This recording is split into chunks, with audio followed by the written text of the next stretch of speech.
warahmatullahi wabarakatuh.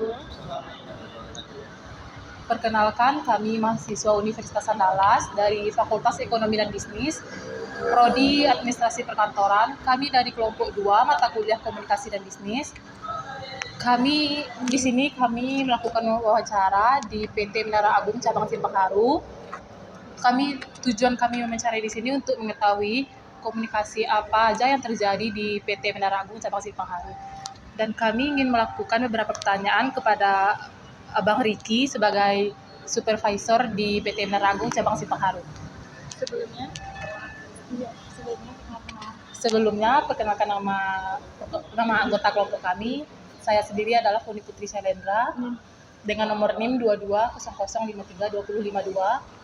Saya Di Febrianda dengan NIM 2300531008. Saya Lodisa Gita dengan NIM 2300532050. Saya Iqbal Zaki Brahman dengan NIM 2300532036. Saya Fikri Nufrian dengan NIM 2300532052. Dan saya Miftahul Khairati dengan NIM 2353002026. Baiklah, untuk pertanyaan pertama, saya akan menanyakan langsung kepada narasumber kita, Bang Riki. Untuk pertanyaan pertama sendiri, menurut Abang, dari mana orang-orang bisa tahu kalau di Simpang Haru ini ada PT Menara Agung? Oke. Nah, sebetulnya Abang mungkin menyebut dulu dan terima kasih juga kepada teman-teman dari mahasiswa yang sudah datang ke sini untuk wawancara, untuk mengetahui apa sih yang terjadi, komunikasi seperti apa yang ada di PT Menara Agung Cabang Simpang Haru. Nah, sebelumnya untuk PT Menara Agung Simpang Haru ini ada 3 cabang, ya ada di Veteran dan juga ada di Imam Bonjol. Nah, masing-masingnya tetap namanya Menara Agung juga. Nah, untuk jaringan kita ada 21 jaringan. Nah, jadi konsumen, kita kan produknya produk Honda. Nah, jadi konsumen mengetahui kebanyakan itu dari media sosial bahwa Menara Agung Simpang Haru ini berada di Menara Agung Simpang Haru, Jalan Andalas, nomor 2A, Sawahan Timur, Padang Timur, Kota Padang. Nah, jadi dari teman-teman atau orang yang servis ke sini, terkadang dia tetangganya yang servis di sini mengasih tahu, oh di Jalan Andalas itu ada Menara Agung, ada showroom juga gitu. Baik, terima kasih jawabannya Bang. Untuk pertanyaan selanjutnya, selaku supervisor di PT Menara Agung Cabang Simpang Haru, menurut Abang sendiri apa saja strategi yang dapat digunakan untuk memastikan bahwa komunikasi yang dalam suatu tim tetap terbuka dan transparansi? Nah, sebetulnya harus kita pahami dulu ya, dalam bahasa komunikasi itu bahasa non-verbal dan verbal. Nah, jadi untuk menjaga agar kelancaran pekerjaan di PT Menara Agung Cabang Simpang Haru, kami menjaga komunikasi itu memang sangat baik dan efektif. Dilihat dari yang pertama, dari karyawan kami di sini jumlahnya ada 23, termasuk kepala cabang juga ada di sini. Nah, jadi setiap yang akan kami lakukan itu kepala cabang yang akan menentukan dulu. Nah, di pagi hari itu kami harus di briefing dulu. Di siang hari kami istirahat seperti biasa. Kemudian untuk jam kerja kami itu dari jam 8 sampai setengah 5. Nah, jadi istilahnya komunikasi kami itu lebih banyak ke konsumen. Nah, untuk kami yang di dalam secara internal palingan kami pas briefing, kemudian pas istirahat, kemudian mau ke pulang kerja. Nah, jadi komunikasi kami yang di internal di dalam itu lebih banyak daripada banyak yang dengan konsumen daripada yang di dalam gitu. Itu komunikasinya efektif sih kalau untuk komunikasi. Terima kasih. Untuk pertanyaan selanjutnya, bagaimana cara PT Menara Agung Simpang Haru berkomunikasi dengan pelanggan maupun calon pelanggan untuk mempromosikan produk-produk atau layanan mereka, Bang? Oke, siap. Nah, jadi mungkin beriringan dengan pertanyaan nomor yang barusan tadi ya, komunikasi yang berada di dalam. Cara menjaga agar pelanggan itu atau calon pelanggan mengetahui Menara Agung ini menjual unit sepeda motor Honda. Nah, kita kan di sini jual unit sepeda motor Honda itu nggak satu tipe, banyak tipenya. Jadi konsumen itu ada yang minat konsumennya Honda Matic, ada juga Honda Cup, ada juga Honda Sport. Nah, jadi cara menarik konsumen itu tentu kita adakan namanya promo atau promosi. Nah, promosi itu bisa kami melalui media sosial, kami dengan postingan, dengan video, podcast, kami melalui Instagram, kami melakukan siaran langsung. Jadi agar konsumen itu tertarik adalah promo yang tiap bulan yang berjalan kami lakukan. Seperti yang sekarang ini kami ada promosi namanya Semarak Hari Raya atau Semarak Lebaran. Nah, di dalam Semarak Lebaran itu kami membuat ketertarikan konsumen agar konsumen tertarik dengan promo kami. Kita ada namanya DP mulai dengan 900 ribuan. Nah, juga ada potong bulanan selanjutnya 3 bulan. Jadi istilahnya kami posting di media sosial, ada yang komen, itu kami jawab. Kemudian dia meninggalkan nomor HP di dalam komentarnya. Kemudian kami hubungi melalui via WhatsApp dan dia mau ambil motor dan langsung deal. Nah, gitu. Itulah salah satu kami agar kami menarik konsumen yang baru maupun konsumen yang lama pun kami seperti itu juga. Kalau dia ada yang ulang tahun, kami ingatkan. Kalau dia ada yang pokoknya ada hari ulang tahun lah dalam beberapa waktu dekat, kami biasanya itu kasih kue juga ke konsumen. Itu cara menjaganya. Udah. Baik, terima kasih Bang. Untuk pertanyaan selanjutnya akan disampaikan langsung oleh rekan saya, Fikri.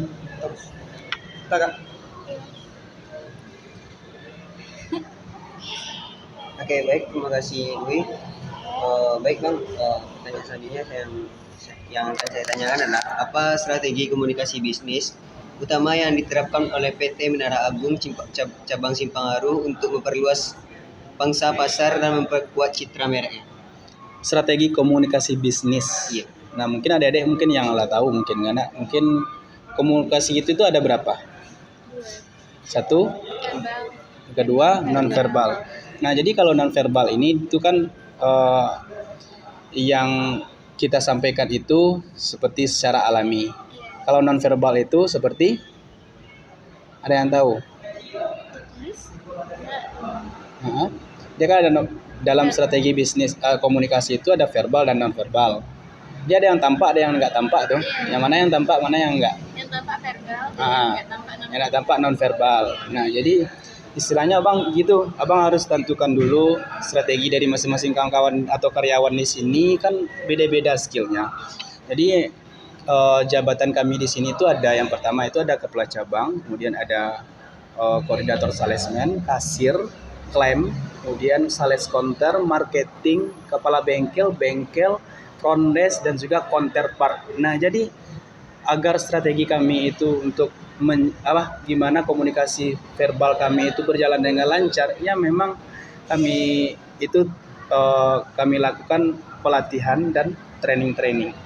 Nah, kenapa? Karena kalau dilakukan secara tidak alami aja, konsumen banyak yang komplain ke kita seperti dia nggak puas dengan layanan kita. Nah, caranya strategi komunikasi kami itu kami harus melakukan training kepada anggota atau karyawan-karyawan yang ada di sini. Nah, jadi agar nanti terarahlah pekerjaan mereka dan ketika konsumen langsung ke mereka bisa mereka jawab komplainnya gitu. Itu strateginya yang akan dilakukan itu adalah training, perbanyak belajar motivasi juga. Itu diadakan oleh kepala cabang. Training namanya. Nah. Baik Bang, terima kasih atas jawabannya. Oke, pertanyaan selanjutnya ialah apa peran komunikasi bisnis dalam memperkenalkan produk baru atau layanan baru yang ditawarkan oleh PT Menara Agung Cabang Simpang Haru? Iya, kalau abang nanya dulu, komunikasi bisnis itu ada yang tahu adalah, ada yang tahu enggak artinya? Komunikasi bisnis itu adalah, kan nih jurusannya kan komunikasi bisnis nih. Perkantoran. Nah, cuman komunikasi bisnis itu tentu ada yang belajar. Nah, apakah artinya komunikasi bisnis itu? Berkomunikasi dengan rekan bisnis, sifat formal.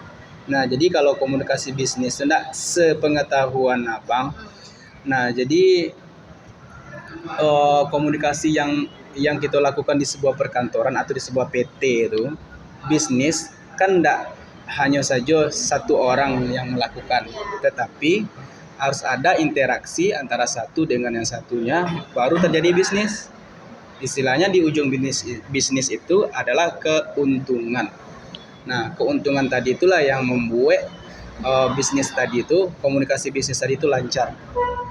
Harus ada dulu strategi itu, harus ada dulu keuntungan atau manfaat yang dapat oleh PT Menara Agung Cabang Simpang Haru dulu. Kenapa? Karena dari manfaat atau nilai tambah dari tadi itu banyak juga yang kami dapatkan dari servis, dari penjualan unit sepeda motor. Jadi manajemen bisnis itu sangat penting sekali di dalam perusahaan.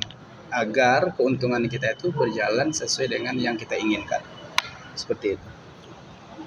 Baik Bang, atas jawabannya. Pertanyaan selanjutnya akan disampaikan oleh rekan saya itu Loli. Saya akan bertanya kepada Bang Rifki, menurut Abang, apa cara yang dapat dilakukan ketika anggota tim Abang yang Abang pimpin terjadi perbedaan pendapat yang menyebabkan konflik internal? Oh gitu, berarti istilahnya ada masalah lah ya. Bagaimana cara menghadapi pertengkaran atau konflik yang ada di internal. Nah, jadi istilahnya jangan sampailah dulu internal ini sampai ke eksternal. Nah, jadi caranya itu tentu kita panggil masing-masing yang terjadi konflik tadi. Ini untuk awalnya aja dulu ya. Nah, kita panggil, kemudian tentu diputuskan oleh kepala cabang nanti hasil akhirnya. Karena di sini kita kan ada kepala cabang.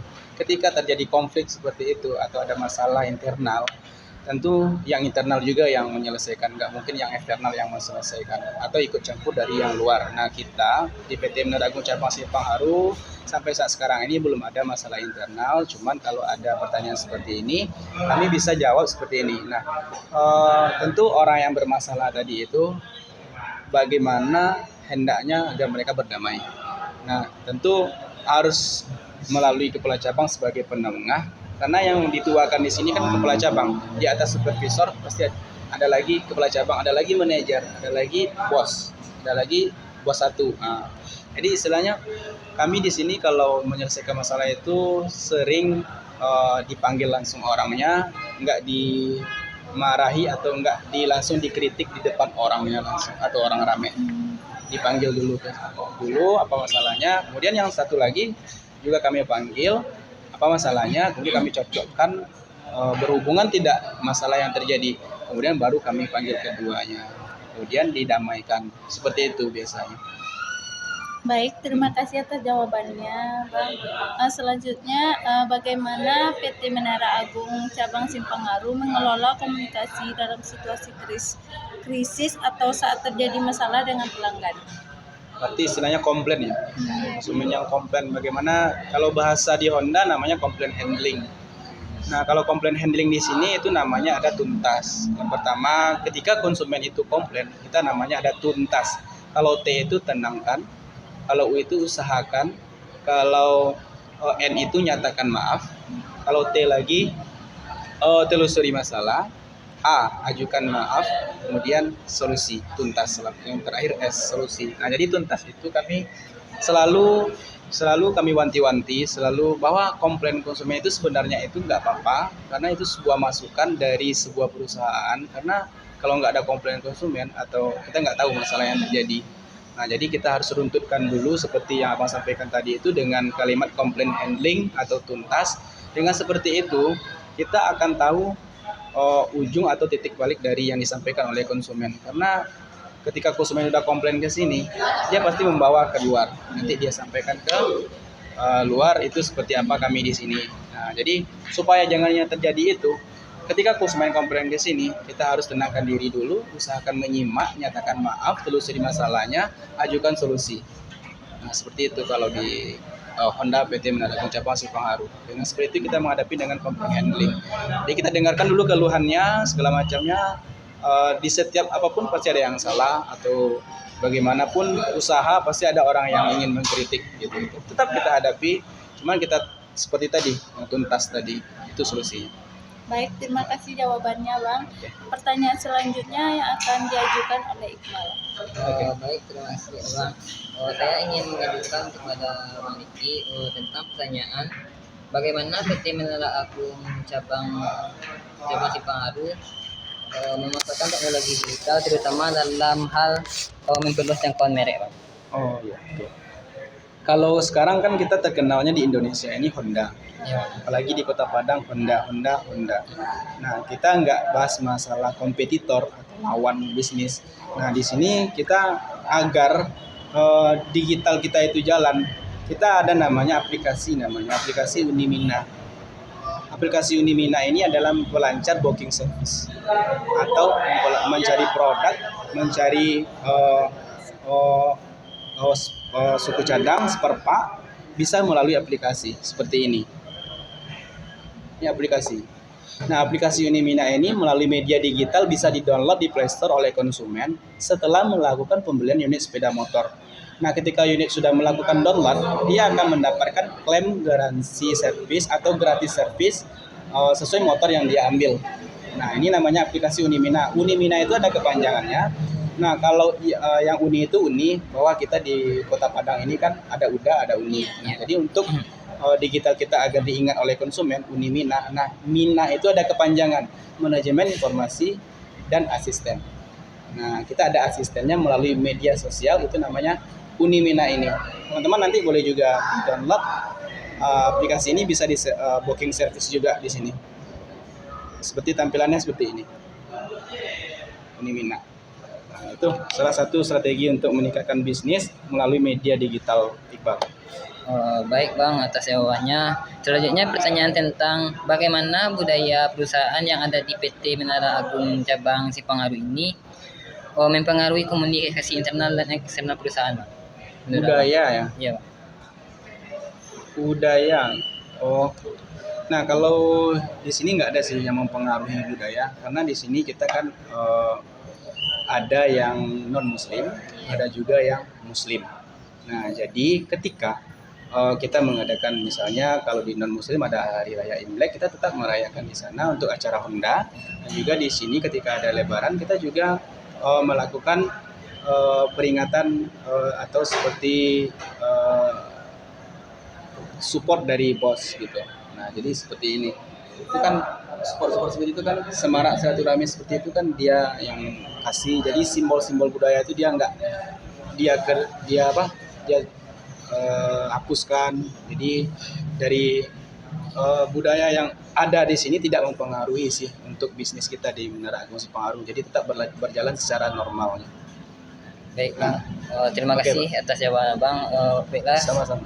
selanjutnya saya berikan pertanyaan.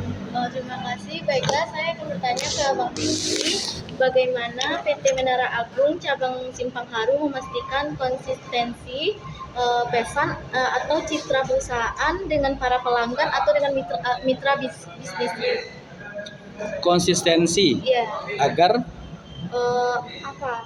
mitra pelanggan. Iya. Hah? Dalam bentuk gimana cara Abang gimana ya berkomunikasi gitu Bang, atau mempertahankan, misal Abang kan kayak sekarang nih Ya. jadi ada yang Abang jelaskan dengan pelanggan gini-gini kalau beli di sini kayak gitu, atau mempertahankan citra perusahaan gitu. ini ya. Iya. Di awal mungkin Abang udah jelaskan Iya. tentang promo tadi. Nah, agar citra kita tetap di istilahnya apa ya? Tetap dipertahankan atau diketahui oleh konsumen, kita tetap mempertahankan masalah promosi tadi itu. Iya. Harus jelas-jelas kita buat serapi mungkin, sestrategis mungkin, bagus-bagus mungkin agar konsumen itu tertarik. Nah, jadi seperti yang Abang sampaikan juga di awal tadi, ketika konsumen itu ulang tahun, kita kasih namanya LDBK, lebih dekat dengan konsumen. Iya. Nah, jadi ketika dia ulang tahun, kita kasih dia voucher service, promo. Kemudian juga kue kita kasih. Jadi konsumen itu dia terasa loyal. Iya. Loyal kepada Honda atau seperti cabang Simpang Haru, sehingga untuk kelancaran bisnis kita itu dapat dirasakan juga oleh konsumen. Terima kasih Bang Riki. Satu lagi, bagaimana PT Menara Agung Cabang Simpang Haru berkomunikasi dengan para pelanggan dengan baik? Cara berkomunikasi itu ya, mungkin Abang nggak bahas juga kepada teori ya, Iya. cuman secara umum aja Bang bahas ya. Kalau untuk menjaga komunikasi dengan konsumen itu, tentu kita tahu dulu apa maksud dan tujuannya. Apakah dia kesini mau servis atau beli motor atau mau nanya-nanya juga boleh. Apapun bentuk dan sikap atau attitude konsumen, kita tetap layani di sini. Baik, dan juga pengalaman, ada juga sih kita nggak, konsumen itu dia datang secara itu aja, pakai baju biasa aja. Ternyata yang dia bawa itu di dalam sakunya itu uang sangat banyak. 2 unit loh diambil. Tapi kami memang melihat melihatnya itu ada teman mungkin hari mungkin dia hujan, nggak langsung dilayani gitu. Nah, abang datang, layani dong konsumen yang tagak itu ada dilayani kata bang kan. Iya bang layani ya kami. Pas nyari tagak situ kami ambil payung dari ini sepeda kemarinya. Dengan sepeda payungan kan kemari. Kiranya langsung saya tanpa basa-basi ambil unit Vario 125 2 unit. Nah, jadi istilahnya kami nggak bisa sih melihat dari fisik konsumen atau dari tampilan konsumen, karena orang yang biasa aja kita anggap dia bisa beli motor lebih dari kita. Gitu. Jadi abang sebagai di sini sebagai juga bagian dari Honda adalah terutama itu adalah layanan ke konsumen agar konsumen itu tetap dihargai di Honda gitu. Itu aja sih pengalaman abang. Terima kasih ya Bang Riki. Baiklah, saya apain ke rekan saya. Yaitu pertanyaan selanjutnya itu bagaimana PT Menara Agung Cabang Simpangharu melakukan komunikasi internal antara tim dan departemen di perusahaan. Mungkin ada hubungannya yang tadi, nah.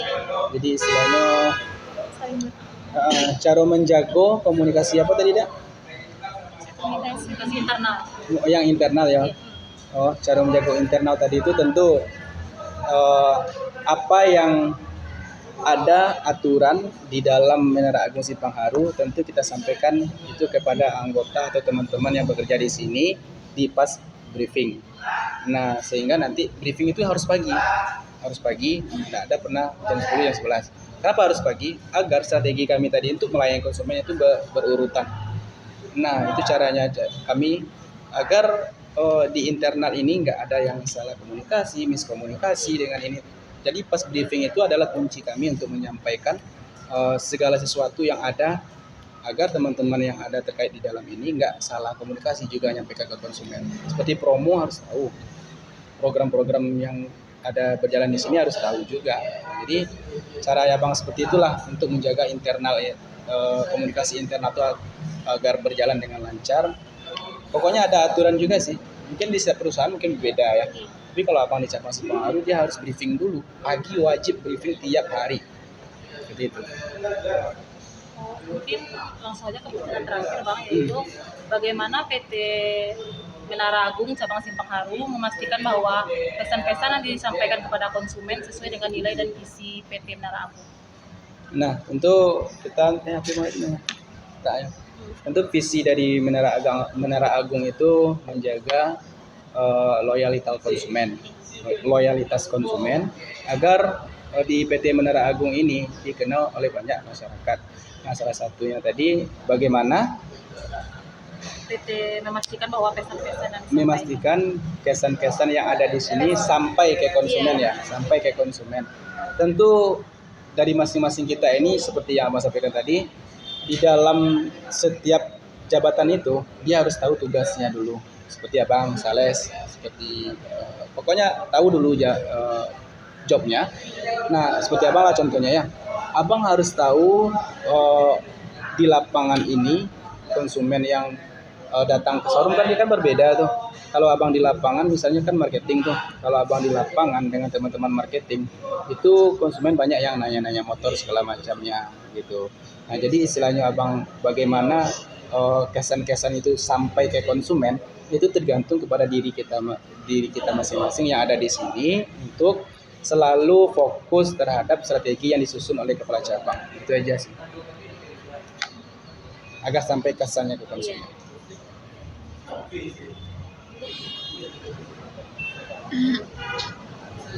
Baiklah, mungkin hanya segitu yang dapat kami bawahi dengan Abang Riki. Assalamualaikum warahmatullahi wabarakatuh.